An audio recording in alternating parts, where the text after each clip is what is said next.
दडपे पोहे खूप घाई आहे आणि हेल्दीसुद्धा खायचं आहे, तर ही रेसिपी नक्कीच ट्राय करा.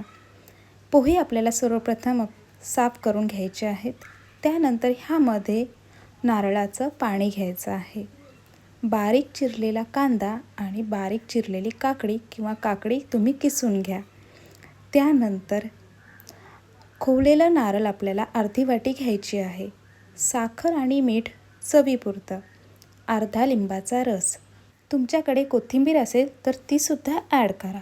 हे सर्व काही आपल्याला व्यवस्थित असं मिक्स करून घ्यायचं आहे. त्यानंतर आपल्याला एक फोडणी द्यायची आहे. थोडंसं तेल गरम करा, शेंगदाणे घ्या, ते तडतडले की ह्यामध्ये राई आणि जिरं हे व्यवस्थित असं आपल्याला तडतडून घ्यायचं आहे. त्यानंतर कढीपत्ता, मिरची आणि आलं खूप ठेचून असं आपल्याला घ्यायचं आहे. आणि आता हे व्यवस्थित असं आपल्याला परतून घेऊन ही जी तयार झालेली फोडणी आहे ना, ही फक्त आपल्याला ह्या तयार केलेल्या पोह्यांमध्ये ॲड करायचं आहे आणि मिक्स करायचं आहे.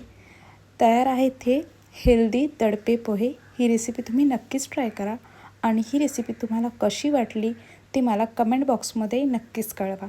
पुन्हा एकदा भेटूया अशाच एखाद्या साध्या सोप्या सरळ रेसिपीमध्ये. धन्यवाद.